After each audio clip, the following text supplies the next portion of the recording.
Vambora lá? N1Cast, 10ª temporada. E hoje eu estou com Gisele Hedler. Tá certo? Certíssimo. Eu só vou te dizer o seguinte. Se prepara, porque essa entrevista, esse podcast, vai ser um dos mais impactantes que você já assistiu. N1Cast tem a característica de ser um espaço para falar de saúde, de empreendedorismo e de inovação. A gente vai falar sobre isso tudo e muito mais. Gisele, obrigado demais por você ter vindo aqui.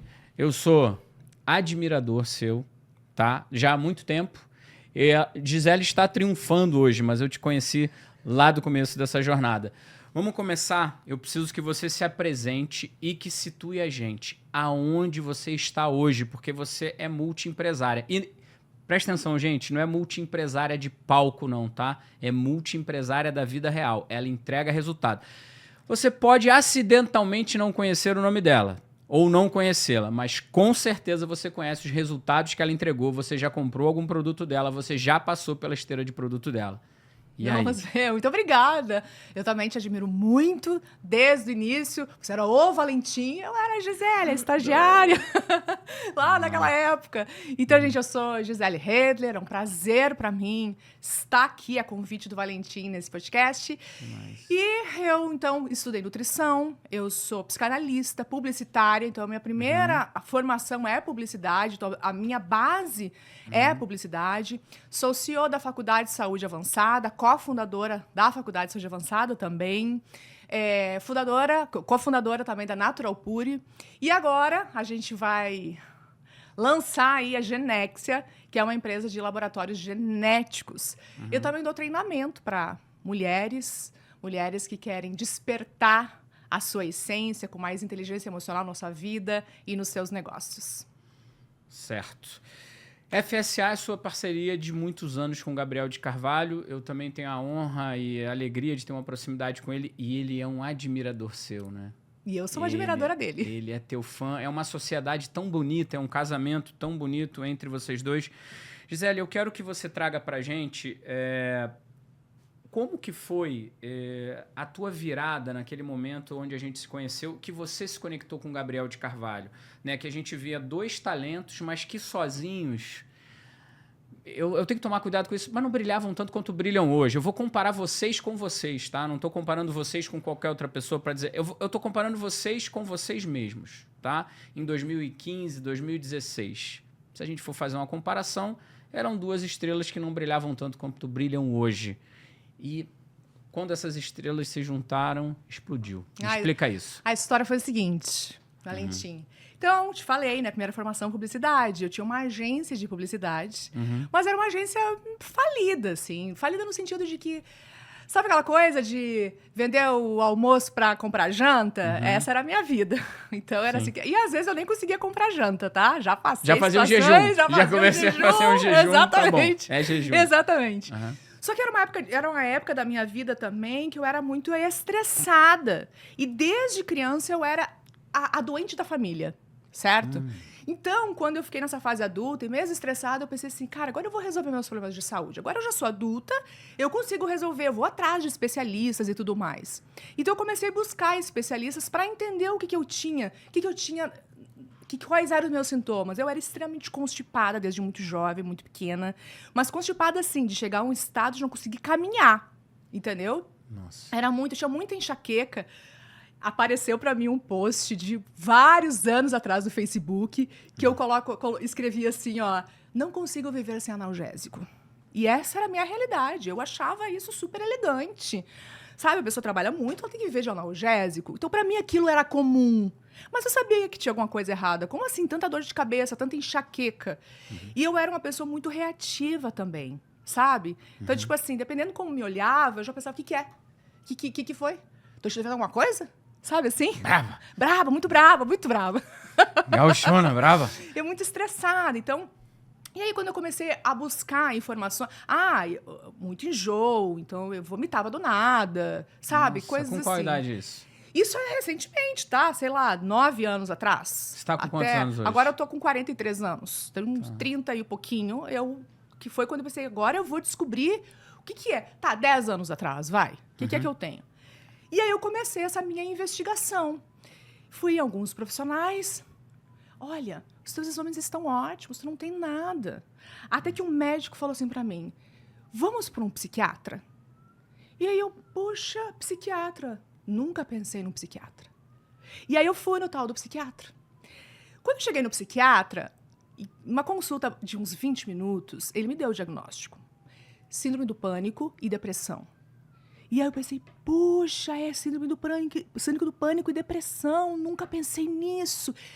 Cara, eu achei aquilo incrível, porque alguém tinha me dado um diagnóstico, que tinha muito taquicardia também, né? Meu, que maravilha! E aí ele me receitou lá um antidepressivo e um comprimido sublingual para tomar e tudo mais. Comecei a usar aquilo. Só que não passaram 2 semanas. E eu comecei a entender, cara, tem algo errado aqui. Eu acho que não é isso. Eu acho que veio uma voz interna, porque eu não entendia nada sobre saúde na época. Você já estava fazendo nutrição nesse período ou não? Não. Mas no mesmo ano eu comecei. Deixa eu explicar. Legal. E aí, então, e aí eu disse, não pode, né? Tem algo errado aqui. E aí eu comecei a pesquisar na internet. Aí eu vi em um blog uma pessoa falando sobre alergias. E dessas alergias, tal de alergias tardias. E ali estava escrito tudo absolutamente que eu tinha. Taquicardia, constipação, enjoo, dor de cabeça, tudo. E eu nunca tinha visto algo no mesmo lugar que tinha todos os meus sintomas. Sim. Cara, eu fiquei assim, gente, será que é alergia tardia? E aí, quem era a pessoa? Gabriel de Carvalho. Eu preciso conhecer essa pessoa. E eu tive a grande notícia de descobrir que Gabriel de Carvalho trabalhava e morava na minha cidade, Porto Alegre. Nossa! Sim, deu, cara, tá mais fácil ainda. Tempestade perfeita. Liguei. Eu queria marcar uma consulta com o doutor Gabriel. O que aconteceu? O doutor Gabriel não tinha agenda. Não tinha, só pro final do ano. Aquilo era início do ano, lotado. E aí eu deixei meu nome na fila de espera.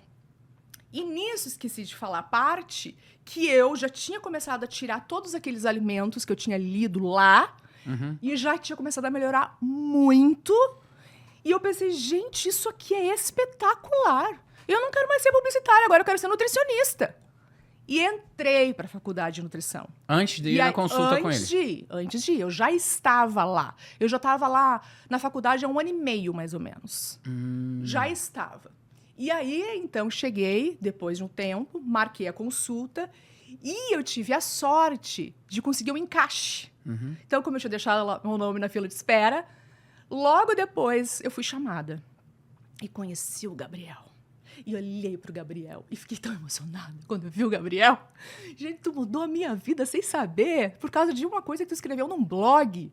Sabe? Aquilo foi muito forte pra mim. O cara tava ali materializado na minha frente. E ele é simplão demais, né? É super simples. Ele é muito simplão. Na época ele vendia uns DVDs, lembra? Eu tenho todos em casa. Eu não comprei nenhum DVD, porque aquele DVD... Eu nem tinha dinheiro pra comprar aquilo, entendeu? Eu não tinha. E nem era muito caro, mas eu não tinha. Você tava quebradaço. A vai gente vai falar disso aí. Eu vivia quebrada. Só que eu já comecei uma transformação ali. Aí eu entendi, cara, a forma que eu tô vivendo a vida não tá funcionando. E eu também tava num casamento muito desafiante. Isso você tava casada nessa época? Sim, tava Seu filho casada. com quantos anos? O meu filho, nessa época, meu filho tem 23, ele tava com uns 13 anos, 13, 12 14, anos, 12 vai. pra 13. Ainda tava... Isso, eu tinha que lidar, né, com essas questões aí. Então, na realidade, nada funcionava. Saúde não funcionava, emocional não funcionava, casamento, relacionamento não funcionava, nada funcionava. É que o advento da nutrição, ele não mudou só a questão da minha saúde, ele mudou várias outras coisas para mim. Visão de mundo, visão espiritual, visão mental, entende? Várias coisas, mas começou pela nutrição. Porque quando eu comecei a me alimentar melhor, eu fiquei com uma outra personalidade, parece. Não de fato personalidade. Mas lembra que eu te falei que eu era extremamente reativa? Eu comecei a ficar mais de boa. Sim. Claro, eu entendi depois que era por causa do intestino. O intestino super inflamado. Tem um termo enfesado, né? Que faz uma ligação com a questão do humor e tudo mais. Né? Por isso, as pessoas enfesadas, elas estão mais... Que estão com constipação, isso tem uma relação do cara estar mais irritadiço e... Não, totalmente. E a gente fica, o enfesado, ele fica estressado, ele fica, imagina, tu tá enfesado literalmente, tá cheio de Gia, fezes. Agora, me explica, ali com 33 anos de idade, casada e mãe, eu acho que muita gente que está ouvindo a gente está nessa situação. Provavelmente, eu vou jogar aqui, talvez tenha acontecido, se não acontece com você, acontece com muitas pessoas. Tem muitas pessoas que falam, é isso e eu tenho que aceitar isso. Você já passou, você conhece pessoas que não, a vida é assim mesmo. Sim. E se acomodam e se acostumam. Né? Sim. Com a vida é isso, tem que ser assim, eu vou me acostumar. A família fala, não, filho, o marido é assim mesmo, o marido é tudo igual. Não, o trabalho é tudo igual, é tudo igual, só vai mudar de endereço. O marido é mudar de endereço, não vai ter isso.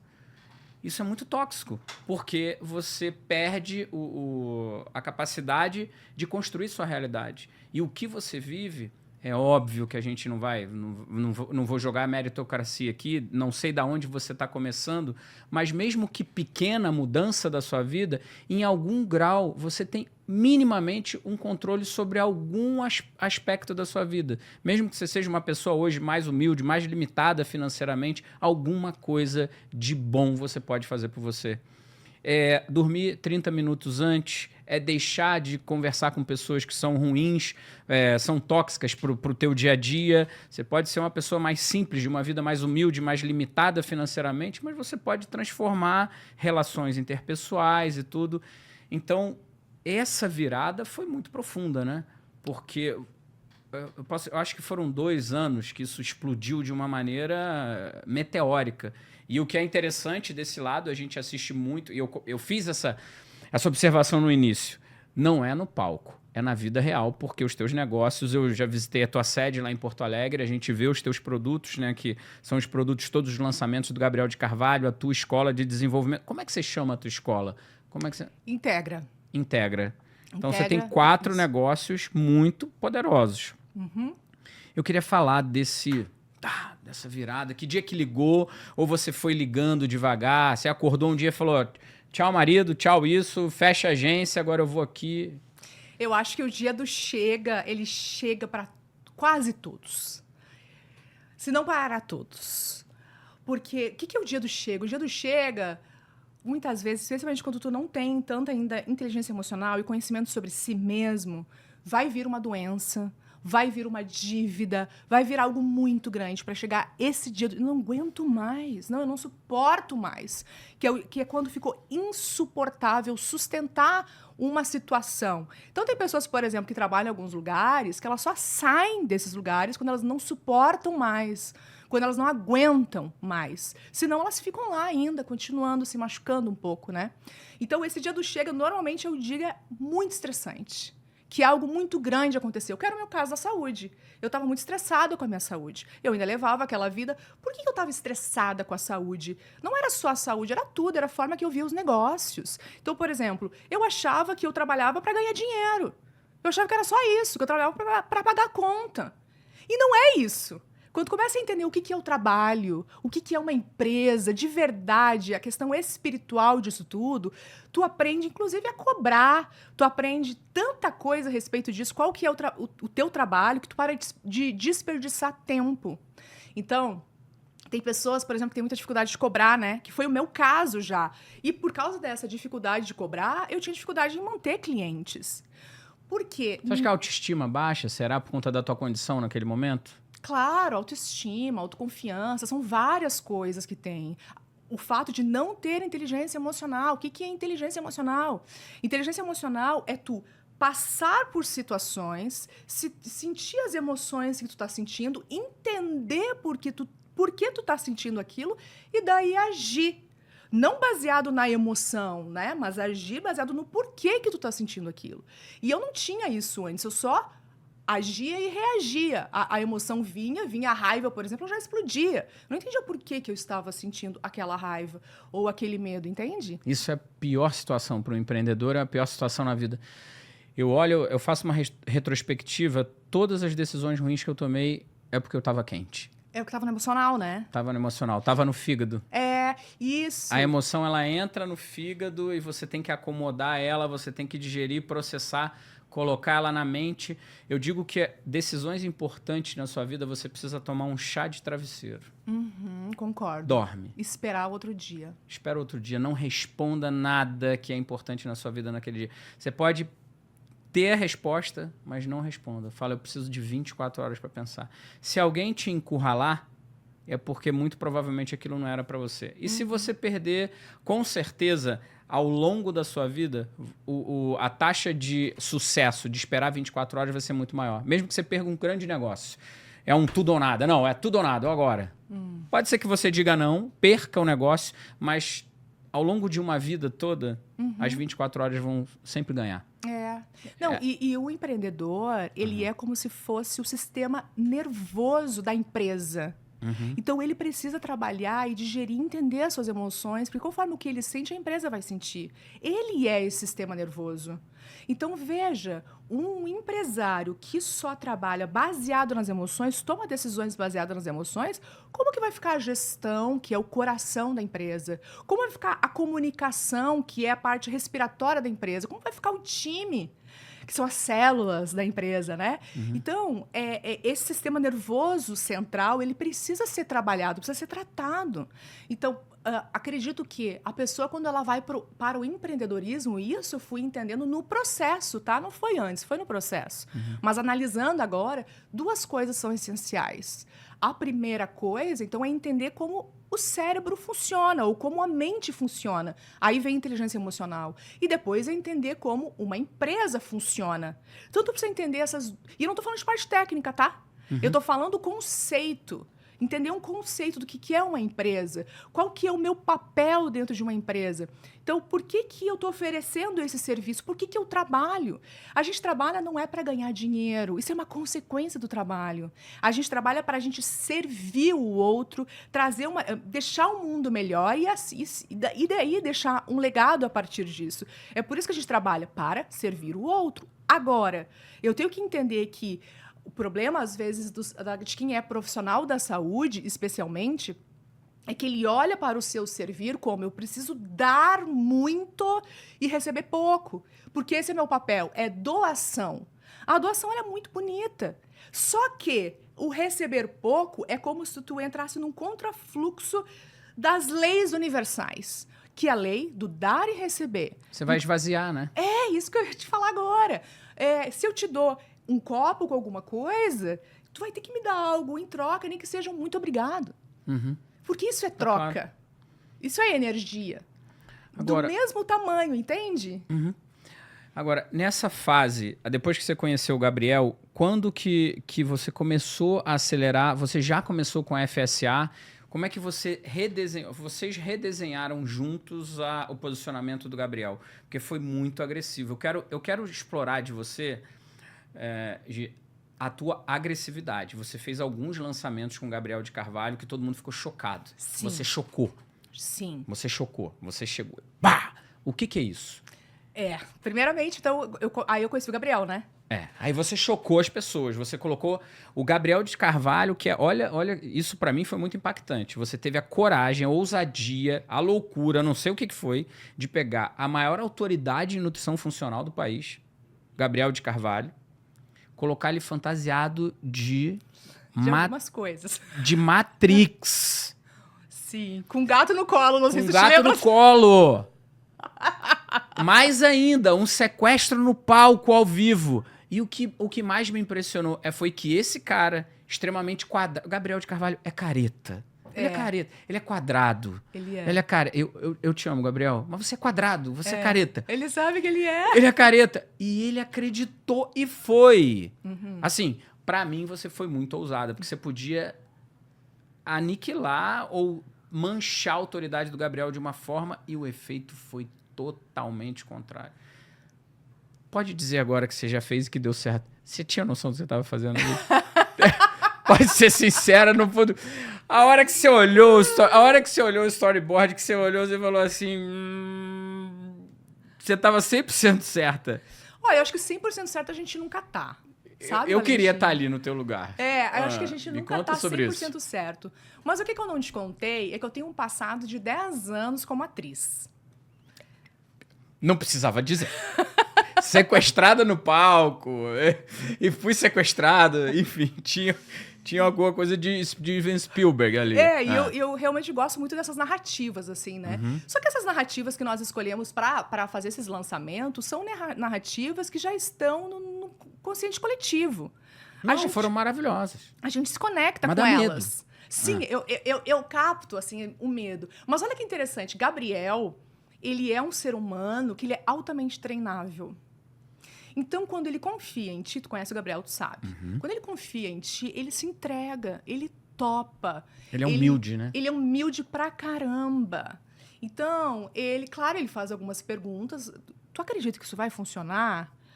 A coisas desse tipo, cara, eu acredito. E se tu falar acredito, ele vai contigo, ele vai de mão dada contigo, né? Então foi o que ele fez. Ele topou se vestir do jeito que a gente vestia. Cara, e era fantasiado. Pra quem não sabe, gente, Gabriel estava fantasiado. De Neo, né? Sim, que era o cara do Matrix. Foi. Teve vários, do Jedi. Do Jedi. Então, aquilo foi um marco. Pra te ver que interessante, porque isso faz anos, e até hoje, quando as pessoas olham pro Gabriel, eu sou daquela época que eu te vi da tireoide. Agora até deu branco do negócio do nome, mas Guerra da Tireoide, né? Então, porque a gente criou vários nomes assim, aquilo foi um marco e explodiu o nosso negócio. Então, eu te falei... Foi ali uma grande virada? Foi. Na verdade, já tinha sido, tá? Já tinha sido. Ali a gente só aproveitou a onda, né? Mas você já tinha batido a barreira do 1 milhão já? Já! Não, isso aí foi no primeiro ano. Gente, já. dá close nesse já. Esse já foi já. Não, já maravilhoso. É que eu acho que se a gente não tivesse ainda ali batido, eu acho que talvez eu não arriscaria tanto, entendeu? É que eu queria cada vez mais marcar de um jeito diferente. Então, todos os anos a gente fazia coisas diferentes. Né? E aí, aquele ano ali, então, foi o ano de usar essa questão mais de narrativas mesmo, né? E funcionou muito bem, mas lá ali a gente já tava grande no mercado. Já. E hoje você abandonou essa linha de mais agressiva? Sim, mas eu penso em voltar. Eu penso em fazer aí um ou outro ainda, entendeu? Eu penso em fazer alguma coisa assim. O que você está seguindo? Agora, eu achei muito interessante a tua visão estratégica de... Se a gente olhar de fora, a tua esteira de produto, ela começa formando o aluno. Você forma um aluno, traz ele, ensina o que ele tem que usar, ensina o que ele tem que prescrever, vai educando ele, forma muito bem ele, e você trouxe o suplemento, você trouxe a cápsula, você trouxe a solução. Sim. Você explica, você ensinou esse aluno, você educou esse aluno e agora você traz uma ponta. Você resolve outro problema. Eu aprendi que eu preciso prescrever um magnésio de boa qualidade, eu aprendi que eu tenho que prescrever um vitamínico, eu preciso prescrever um pré-sono para esse cara bom, e o bom é esse, e tá aqui, que é a tua linha Natural Pure. Isso. Ok. E agora você disrupta mais uma vez. Você forma o cara eu vou chamar de medicina, na nutrição de precisão e tudo mais. E agora você tem o teste genético. Isso. Mas... Então você está ampliando o teu ecossistema, você está ampliando a tua esteira de produtos dentro do mesmo ecossistema. Você está interligando tudo isso? Isso. Porque uma empresa, ela tem uma função. E a função dela é crescimento. Tanto que um dos nossos valores é progresso. A empresa ela precisa crescer. Todo ano ela tem que crescer um pouquinho mais, de um jeito ou de outro. E a gente que está à frente disso, nós somos obrigados a trazer ideias para ela, porque ela necessita disso, ela tem sede por isso. Então, uma coisa, honestamente falando, não foi... vou fazer isso e depois aquilo. Não, foi uma necessidade que a gente sentiu, porque era uma necessidade nossa, como profissional de saúde, e vendo os alunos. Então, conforme as aulas foram saindo, por exemplo, quando nós lançamos a formação em suplementação, nós não fizemos essa formação pensando em fazer um outro produto depois para oferecer para esse cliente. Foi a necessidade de ter um produto melhor. Um dia... eu falei pro Gabriel o seguinte, Gabriel, eu precisava de um colágeno bom aí pra pele, cabelos e unhas, Gabriel. Eu precisava tomar uma coisa boa, me indica uns aí. E ele me trouxe umas indicações. E aí eu comecei a falar com ele, tá, mas não tem um assim, super completo? Ele, não tem. Assim. Tá aí, Gabriel, e se a gente fizer isso, hein? Porque eu queria pra mim o colágeno, entendeu? Entendi. Então é uma partir dessa necessidade. Pô, legal, é verdade. Então a gente desenvolveu o colágeno. Aí eu falei pra ele depois, vamos desenvolver um pra ti, porque o Gabriel tem problema articular, ele tem muita dor. Aí desenvolvemos o Joint Collagen, exatamente com aquilo que ele precisava. E aí vamos expandir isso aí? Porque, olha, no curso de suplementação tem várias coisas aqui que a gente percebe que está faltando no mercado. Então, foi assim que a gente teve essa ideia de fazer essa empresa. E agora, claro, está crescendo cada vez mais, com mais produtos e mais ideias, né? E trazendo mais coisas. E aí, acoplando nessa esteira do profissional, da necessidade que ele tem mesmo de ter uma marca como a gente considera sendo boa para uma marca funcional, realmente funcional, né? Para esses profissionais. Porque tem uma assinatura de peso, né? E, Gi, dentro dessa jornada, o que você encontrou, digamos assim, de maior desafio? Eu queria voltar, assim, eu acho que você tem muito que ajudar essas mulheres no dia do Chega. Eu gostei dessa tua fala do Chega. Porque depois de começar tudo isso, você teve uma separação. Sim. E teve que continuar. Sim. E esse dia do Chega, eu acho que eu queria trazer um pouco, entender esse teu momento ali. Aonde foi esse Chega? Esse Chega, ele foi da separação, foi muito parecida quando eu parei no psiquiatra, descobri negócio da síndrome do pânico, e depois eu descobri que não era síndrome do pânico coisa nenhuma. E aí eu comecei a ver que tem muitas mentiras por aí, e que eu fui enganada o tempo inteiro em relação à saúde, e relacionado a mim mesma. Aí, nesse momento, eu comecei a olhar para minha volta, sabe? As escolhas que eu tinha feito, sem dinheiro, numa situação frustrada de relacionamento, nada funcionando. E aí eu comecei a mexer em tudo. Só que não foi uma escolha minha. Não foi tipo assim, vou mexer em tudo. Quando a gente escolhe mexer em uma coisa e botar integridade em uma coisa, automaticamente as outras coisas vão olhar para ti e vão exigir integridade. Então, integridade, por exemplo, que eu fui atrás da integridade da minha saúde. Eu não sabia comer, por exemplo. Eu comia Isso mal. É importante, né? Eu comia miojo com salsicha.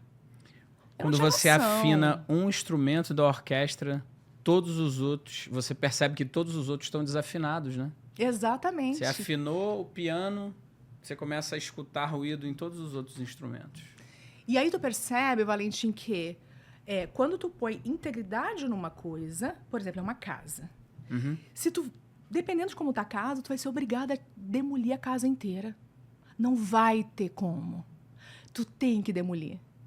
E o meu caso foi esse. Mas veja, foi por causa de uma escolha de botar integridade na saúde que todas as outras vieram e eu comecei a demolição, uma por uma. Como é que você resolve hoje? Então, eu acho que o Chega está resolvido. Eu quero te provocar com a tua visão estratégica. Como é que você resolve hoje a questão do uso da inteligência artificial dentro da educação?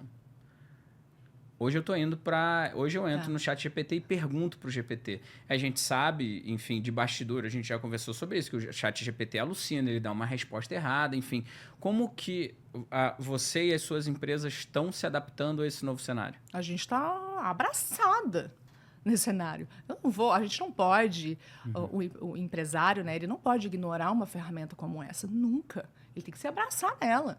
Então, a gente já está há mais de um ano olhando para isso. A gente criou uma pequena estrutura, um braço pequeno da empresa só para olhar para isso. Então, a gente está incorporando isso cada vez mais.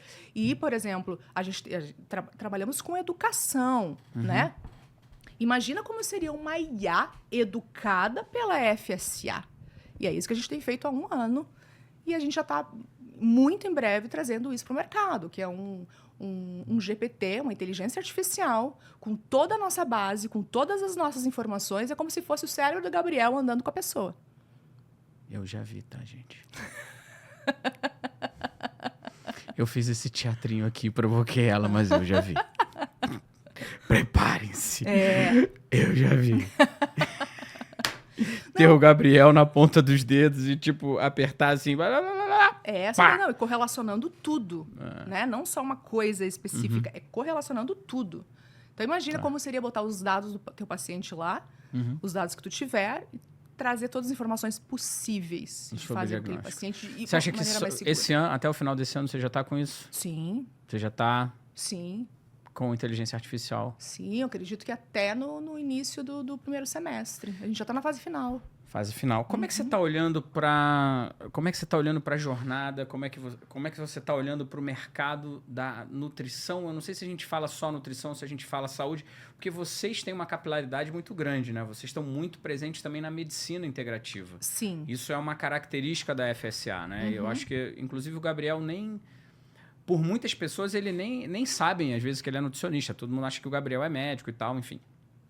E aí, como que você está enxergando e projetando o que você pode falar, né? E tem questões estratégicas que, óbvio, você não vai abrir aqui publicamente para alguém pegar a sua ideia, mas o que você pode falar sobre os próximos passos? O que você está enxergando do futuro com o uso intensivo de tecnologia, monitoramento 24 horas? Você está com o anel aí que diz a tua temperatura do corpo, qual foi a tua frequência cardíaca mínima na hora que você foi dormir, isso vai dizer muito sobre a tua recuperação. O que você está olhando para os próximos anos, assim? Eu estou olhando para cada vez mais integrar a IA em todos os sentidos do nosso negócio. Você acha que o nutricionista vai ser substituído, o profissional de saúde vai ser substituído? Só o nutricionista convencional e comum. Esse sim. Esse corre risco? Esse corre um risco muito sério. No curto prazo, você acha? Acho. Eu acho que a IA está ficando muito inteligente. Muito, né? Eu acho que sim. Eu acho que existem as pessoas ordinárias. O que é o ordinário? Não é nada ruim. É que vive no mundo ordinário, no mundo comum, que faz a faculdade, que sai da faculdade e é aquilo. Às vezes faz uma pós-graduação e fica naquilo. Esse cara... E não é só... Claro, a gente está falando de nutrição, mas a gente sabe que não é só nutrição. Todas as áreas de Todas saúde. as áreas. Agora, vai ser muito difícil tu substituir a pessoa que ela é humana de verdade. O que é humano de verdade? É aquela pessoa que se trabalha dentro de si, que se expande. É aquela pessoa que ela correlaciona várias coisas ao mesmo tempo.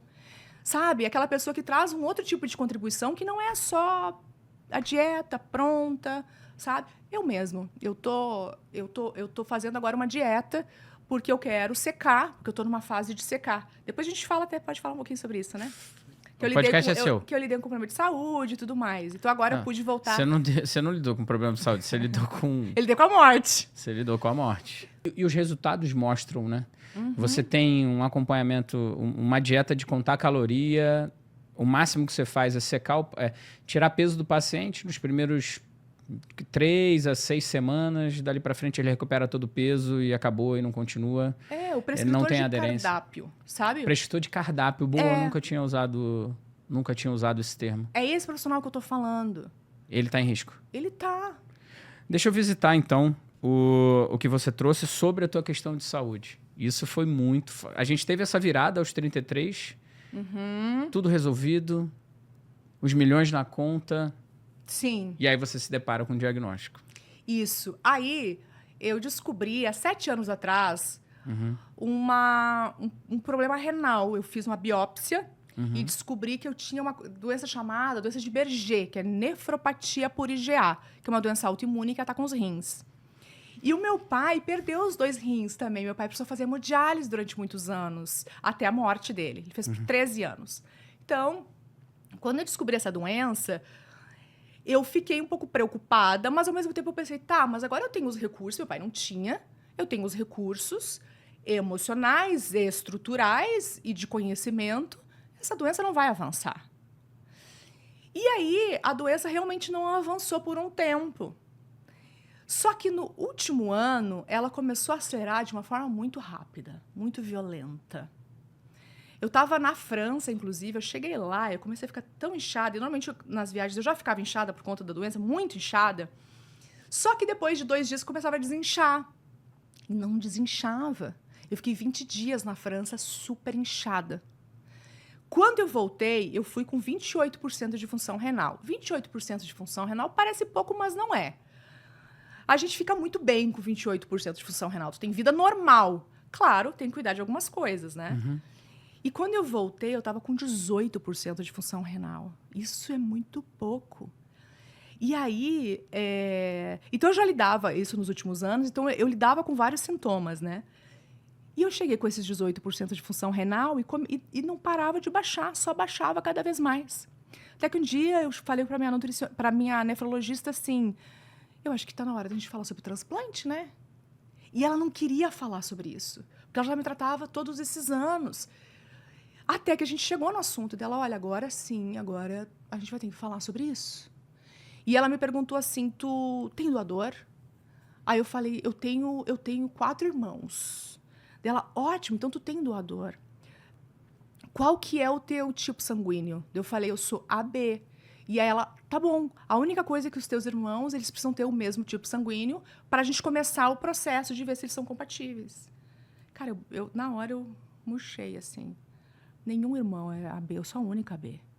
Dela, então, tu não tem doador. E eu no finalzinho da minha vida, assim, de vida de função renal, né? Tu não tem doador, então a gente vai ter que já botar uma fístula no teu braço para ficar pronta para hemodiálise. E isso aconteceu, foi no ano passado, logo depois disso, começou as enchentes no Rio Grande do Sul. Lembra? Tu estava lá? Uhum.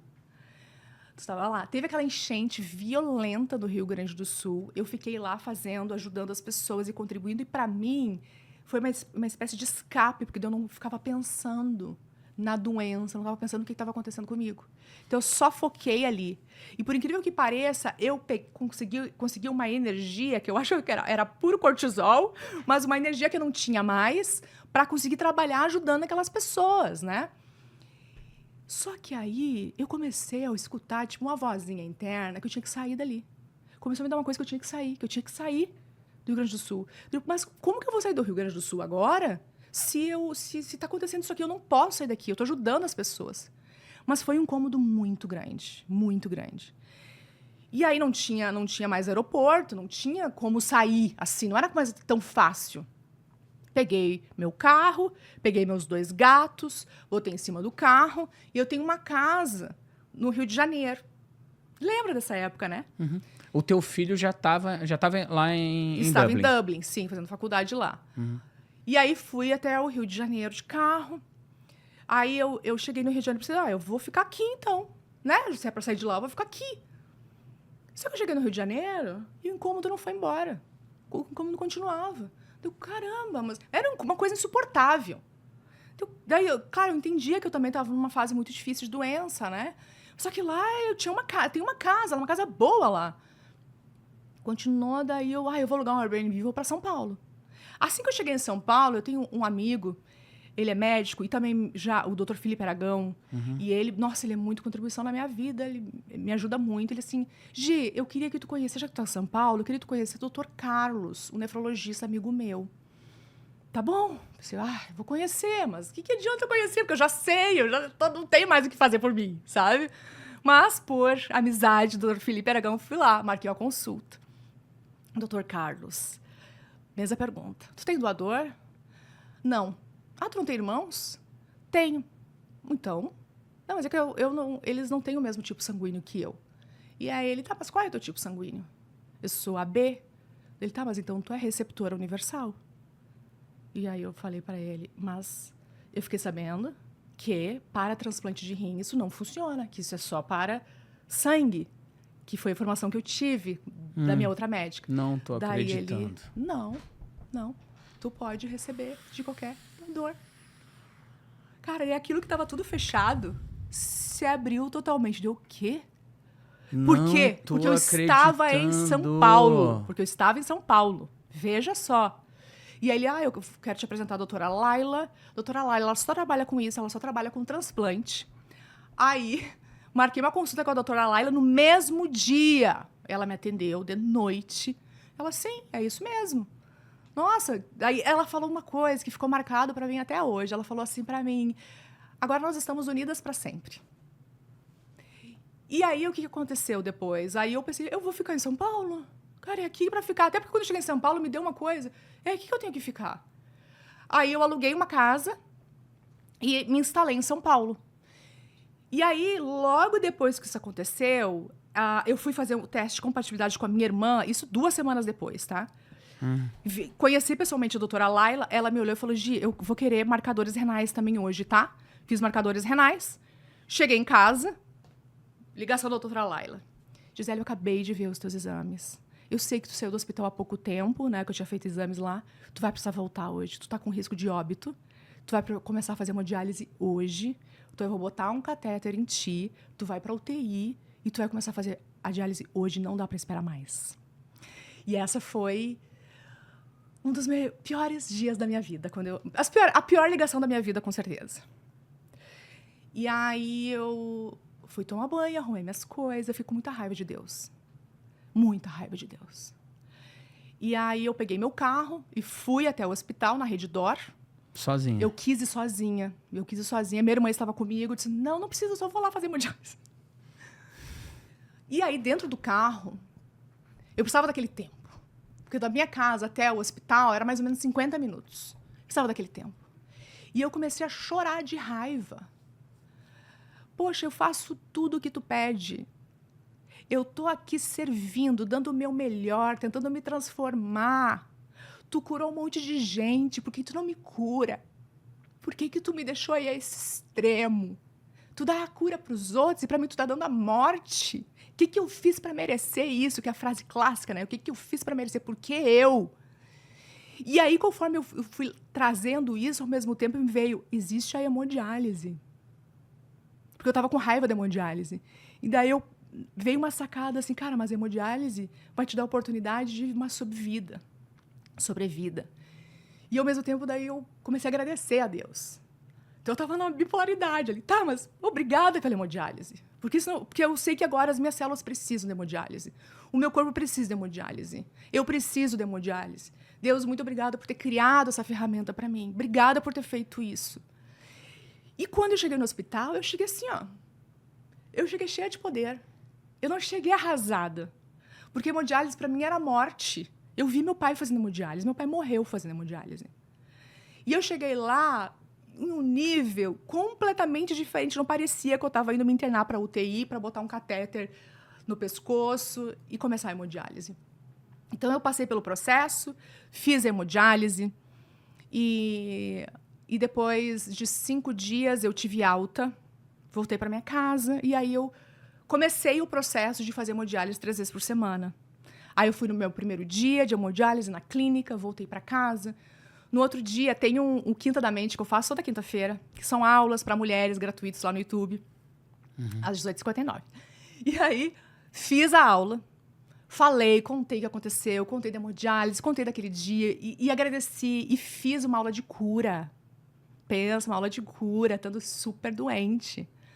E depois dessa aula de cura, acabamos, eu recebo uma ligação de novo da doutora Laila. Deu, o que aconteceu agora? A doutora Laila, Gisele, tu não vai acreditar, mas apareceu um doador compatível contigo.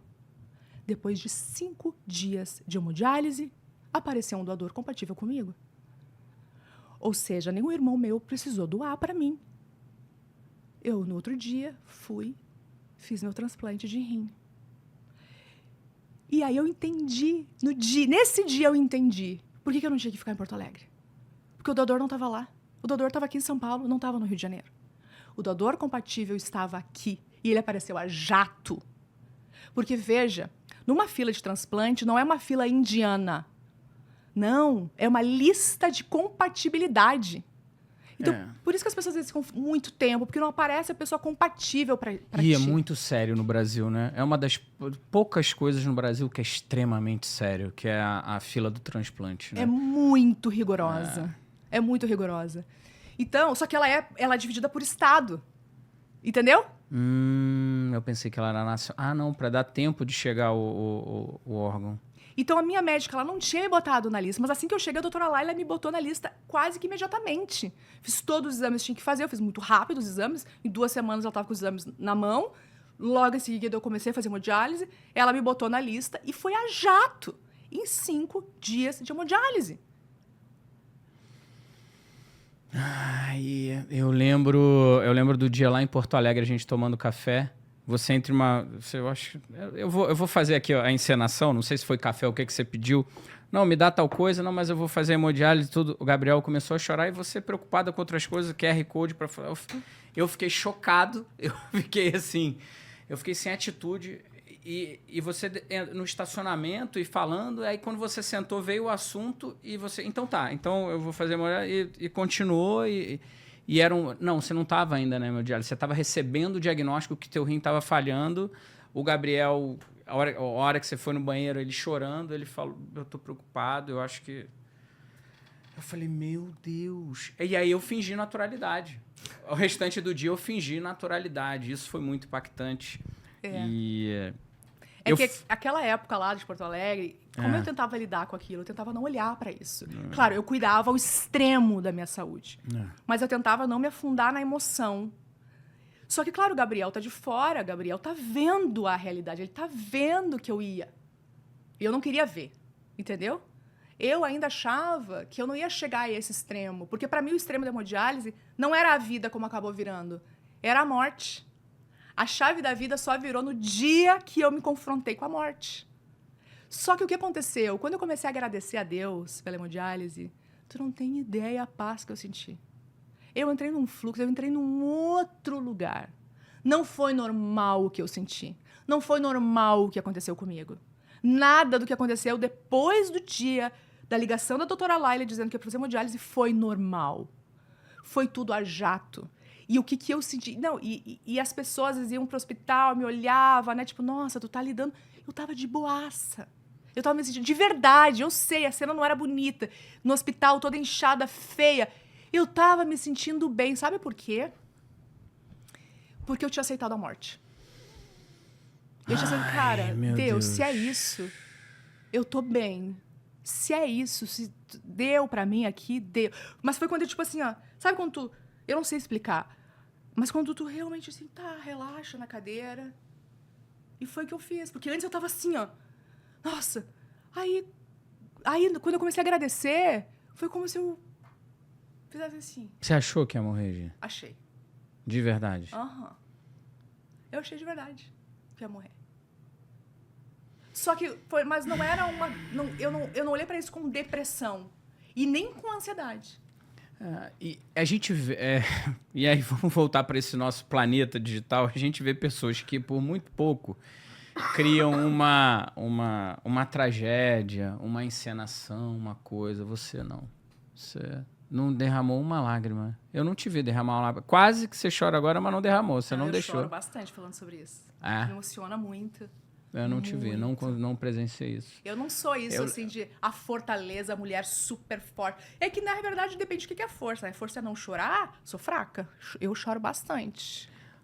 Mas eu te escrevi aquilo, depois eu refleti se eu deixo ou não deixo. Eu falei, eu escrevi alguma coisa tipo, eu não tô com pena de você, eu sei que você vai. Nossa, o Valentim escreveu uma coisa muito legal no post. E foi no post que eu falei que eu ia pra hemodiálise, né? Foi esse post? Eu não vou ficar com pena. Algo do tipo, todo mundo ali, ai meu Deus, eu falei, cara, não vou ficar com pena de você. Eu sei que você vai vencer a morte, você vai... eu lembro o que eu escrevi, você vai ressuscitar em vida. Foi. E aquilo ali...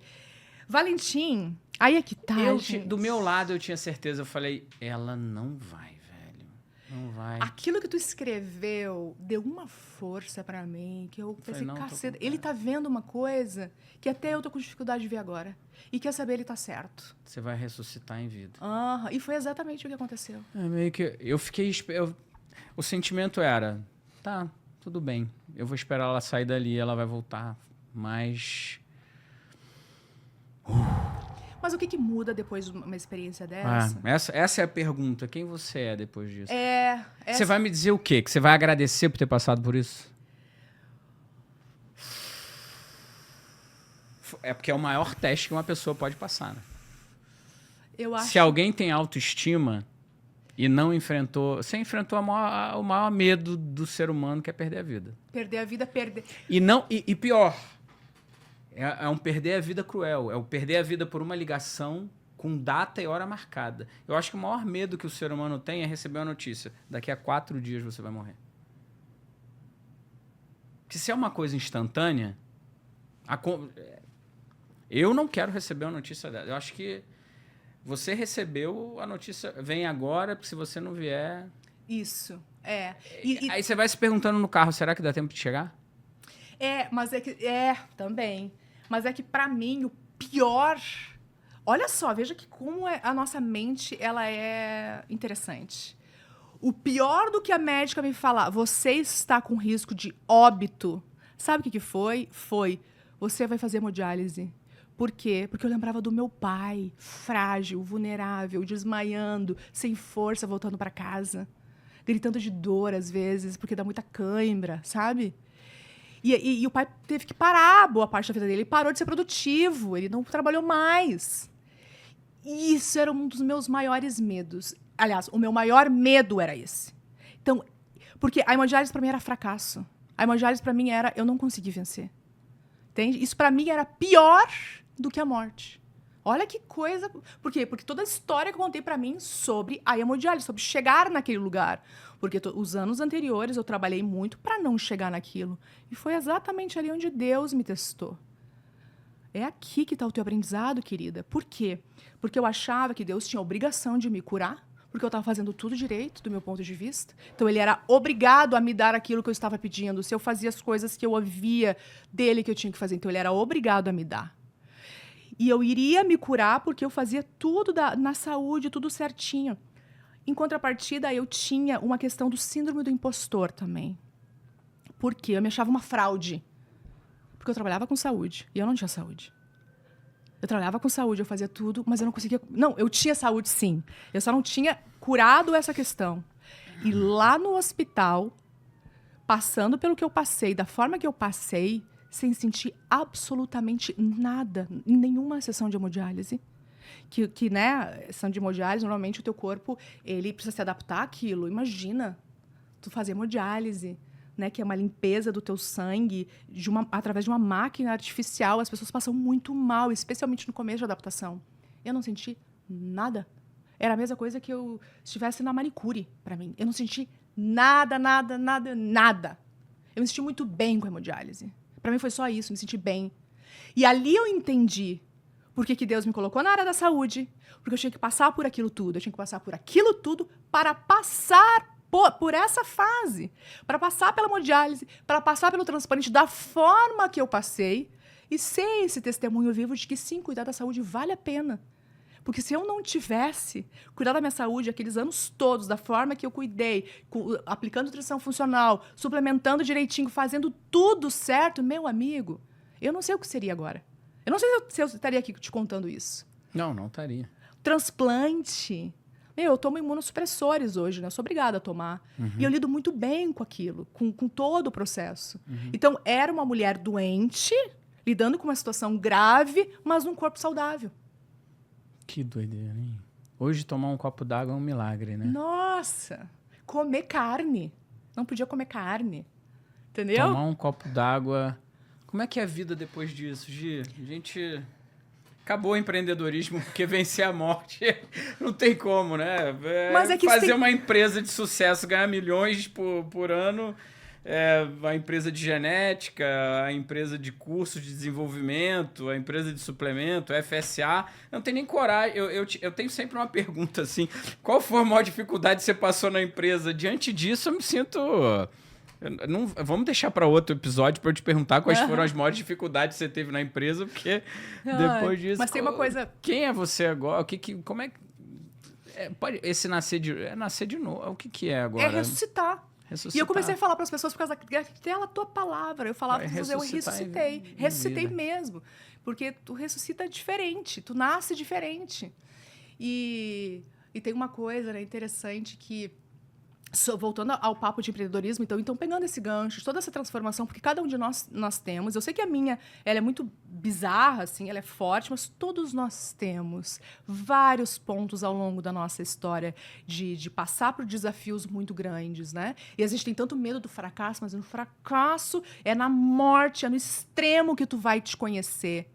E aí, às vezes, as pessoas têm dificuldade em cobrar, por exemplo, cobrar valor, né? O que cobrar, como cobrar. E as pessoas, elas só vão te pagar o quanto que você acha que vale. Então, se eu acho que eu valho pouco, eu não vou conseguir cobrar muito.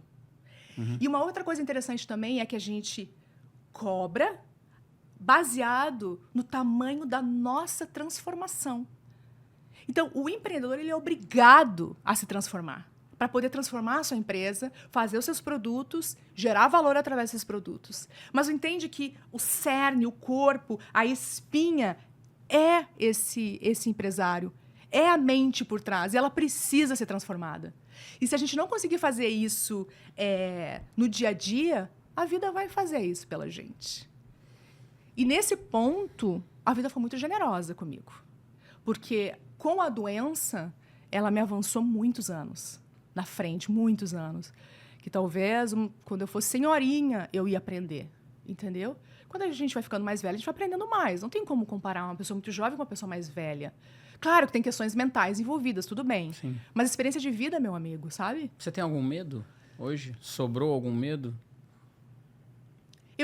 Sabe qual foi a primeira coisa que veio? Barata pode ser o medo. Você tem algum medo? Eu acho que barata. Sobrou algum medo não, ou eu tenho não? vários medos, várias coisas. Vários medos. Mas eu acho que tudo a gente enfrenta. Tá, Vamos lá. Eu acho que você tá autoconfiante pra caramba, hein? Eu acho que se você olhar, você consegue se ver...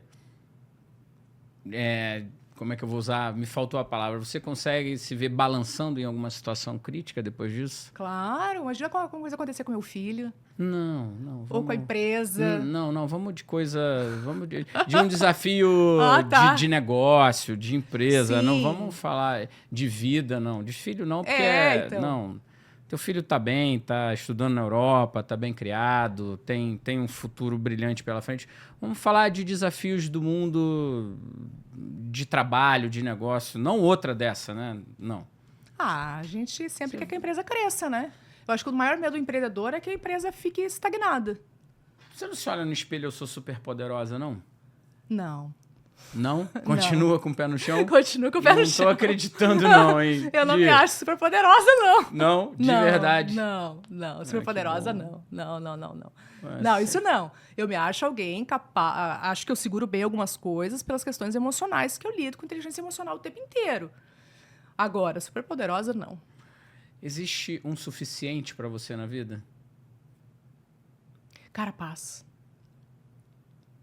Se mexeu com a paz, você para. Mexeu com a paz. Seu limite é a paz? Isso mudou. Porque antes, tudo bem não ter paz. O meu negócio era trabalhar. Tu mesmo viu a cena de... Sabendo, né, a gente te contando ali a questão da minha saúde, eu ali, não, mas tudo bem, vamos lá, e o Gabriel chorando. Entende? Eu meio sem saber o que fazer, atônito, eu falei, gente... Por quê? Porque ali, não, eu nem vou pensar nisso aqui, eu vou entrar nesse outro automático aqui, que é onde eu domino, onde eu posso controlar. Porque, vamos ser sinceros, pro padrão de vida que você leva hoje, você não precisa mais trabalhar. Não. Não precisa. Teu limite é a paz. E isso que mudou. Porque aí, depois que eu voltei para casa, eu comecei a dar mais tempo para mim, mais tempo para autocuidado, sabe? Para treinar. Pô, eu tô treinando 2 horas por dia agora. Entendeu? Para treinar a preocupação maior com sono. Não que eu não tivesse antes, né? Mas antes eu era workaholic. E eu tinha muito orgulho de ser. E a tua comunidade acabou se beneficiando com isso. Você consegue observar que a tua transformação também está transformando o teu ambiente? Com certeza. Especialmente quando a gente é líder de algo. As pessoas só podem ir até onde a gente vai. Não tem como elas avançarem. Então, você é obrigado a avançar para quem estiver contigo avançar também. É isso, Gi. Acredita que já passou 1 hora que a gente está aqui conversando? Que legal. Incrível. Eu termino um podcast com 2 coisas. Um primeiro desafio eu preciso de uma esquisitice sua que você vai se arrepender de ter contado. Você vai me ligar, vai mandar mensagem, pedir para eu cortar do podcast. Você vai falar, Valentim, desculpa, eu acho que eu exagerei, não queria ter contado uma esquisitice. Eu preciso de uma esquisitice para te colocar para concorrer ao prêmio de maior esquisitice dos entrevistados. Podia ter falado isso antes, né? Pra gente pensar melhor. Mas você tem que ser a surpresa da esquisitice. Esquisitice, coisas esquisitas. Uma esquisitice, um comportamento esquisito, alguma coisa. Eu falo, não acredito que a Gisele faz Tem isso. que ser algo esquisito. Algo esquisito. Puxa, se perguntar pro meu filho, ele vai saber várias. Filho, o que é esquisito? Deixa eu perguntar que resposta ele daria. Não é que eu não seja esquisita, eu sou muito esquisita, mas eu quero pegar, entendeu? Ela é competitiva, ela quer ganhar o título de mais esquisita. Ela quer ganhar. Opa, eu sou muito esquisita, mas o que é, gente? Vai trazer agora, sim. Não tem problema, a gente edita, a gente dá uma cortadinha e finge que, ó. Tá. Sim, não vai cortar essa parte, não vai ficar essa parte que eu tô pensando, né? Se for engraçado, acho que vale a pena ficar, ó. A produção já disse que vai ficar. Não, para, gente. Deixa eu pensar uma coisa esquisita.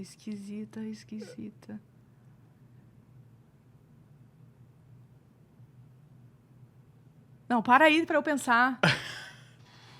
Vamos fazer uma coisa aqui na edição, então. Ô, Gi, tá demorando, não tem uma esquisitice? Tenho, só preciso pensar o que trazer. Esquisito. Você não tem um animal de estimação esquisito? Teve um aqui que come um mamão com caroço e não tira casca. Ah, isso não é esquisito. Ah, você não acha uma pessoa chegar no café da manhã, pegar um mamão inteiro, cortar uma ponta e outra, engolir o mamão todo? Comer casca, caroço. Come kiwi com casca.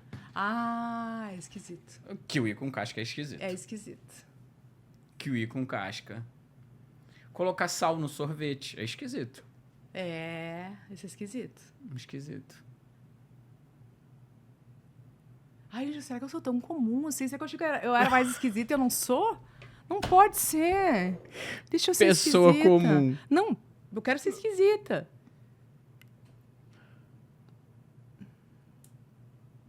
Eu acho que ela ganhou o título e ela tá pensando qual o efeito colateral dela contar a esquisitice Não, dela. pior é que não veio nada. Pior que não veio nada. Tá, até a gente acabar a filmagem, você vai ter que trazer esquisitice. A segunda coisa é uma mensagem final para aquela câmera. Só que eu vou fazer um combinado contigo. Pra família não ficar chateada, não pode ser pra família. Você não vai pra um irmão, aí não vai pra outro. Falou irmão, não falou irmã. Então, filho, não falou pra mim, mãe, não falou... Então, não pode ser pra família. É uma mensagem final, uma mensagem pro universo, mas que não seja família pra não dar briga em casa. Tá. Ou então você pode juntar todos, para todos da minha família. Tá, é pra audiência, não é? Pra lá. Pra Fica à vontade, pra sua audiência. Eu brinco com essa coisa da família pra não dar problema. Que manda um recado pro filho. Meu filho, obrigado. Aí a irmã vê, não mandou pra mim e tal. Então... Gente, eu acho que a maior coisa que a gente pode fazer hoje é empreender. Porque empreender é servir o outro, é trazer as suas ideias. E a maior coisa que a gente tem que deixar de lado é o medo do fracasso. Sabe por quê? Porque tu vai fracassar. Tu precisa do fracasso. Tu precisa do fracasso para aprender. E o mundo está precisando de mais empreendedores, de mais ideias, de mais pessoas que aceitam trazer a sua vulnerabilidade, a sua verdade para o mundo. Então, abra o teu coração, empreenda, vá para a ação. Gente, não conseguimos extrair a esquisitice da Gisele. Se ela trouxer uma esquisitice enquanto a gente estiver aqui no estúdio, a gente abre a câmera de novo, grava essa esquisitice dela. Gi, eu quero te agradecer e eu sei que a gente poderia ter mergulhado mais na tua trajetória empreendedora, mas também dá para resumir, você lidera 4 empresas, todas com muito sucesso, todas vendendo milhões, está tudo bem, desde que começaram não tiveram nenhum tropeço, só crescem pra caramba. Então a gente está resumindo a vida empreendedora da Gi, né? Há 10 anos atrás não era assim, mas passaram-se 3 anos, começaram a faturar milhões, já são empresas de milhões, né? Uma empresa muito bem estruturada, uma faculdade, uma indústria, uma linha de suplementos, uma empresa de diagnóstico genético e a tua empresa de treinamento. Isso Gi, mesmo. obrigado, mas a tua história de vida ela é muito poderosa, porque para que isso tudo aconteça, eu sempre provoco, né, que a gente precisa conhecer os bastidores, a gente tem que entender que atrás de uma grande corporação, de uma grande companhia, de uma grande ideia, de algo transformador, tem alguém que transforma, né? Então não dá para você multiplicar alguma coisa que você não é. Então, quando a gente olha para os teus resultados se multiplicando, é porque você multiplica, né? Você é uma pessoa que multiplica pela tua força, pela tua resiliência, pelo teu carisma. Brigadaço demais por essa entrevista e valeu muito estar contigo. Eu que agradeço, para mim foi uma honra. Foi demais. Foi Parabéns. demais. Gente, até a próxima edição, a próxima temporada do N1Cast. Eu acho que a Gi tem que voltar e a gente vai explorar ela como empresária. Vou querer saber detalhes sobre a Natural Puro, vou querer saber Genexia. Pô, que nome bonito. Genexia, FSA, enfim. Obrigado, gente. Até a próxima temporada. A gente encerra hoje o último episódio dessa temporada com Gisele Hedler. E ela tá devendo a esquisitice pra gente. A hora que eu conseguir, a gente edita, bota aqui no meio do vídeo de alguma maneira. Conseguimos! Voltou, teve que ligar tudo aqui de novo. Conseguimos uma esquisitice. Bora! Eu tenho que dormir de edredom sempre. Independente de onde esteja, precisa ser edredom. Precisa ser o pezinho ali em cima de mim. Senão não dorme. Não turbo! Gente, quando você for presentear a Gisele, não tá concorrendo ao título número 1. Essa ela vai perder. Mas só dormir com edredom é uma esquisitice. Se não tiver, não dorme de jeito nenhum. Não. Lençolzinho. Não, nem pensar lençolzinho. Tem que ser edredom. Inverno, verão, não importa onde eu esteja. Você viaja com edredom? Não, mas eu sempre consigo um edredom. Sempre consegue. Tá pronto. Não vai concorrer aos 3 melhores, mas tá visto. Produção, agora acabou de verdade. Valeu demais.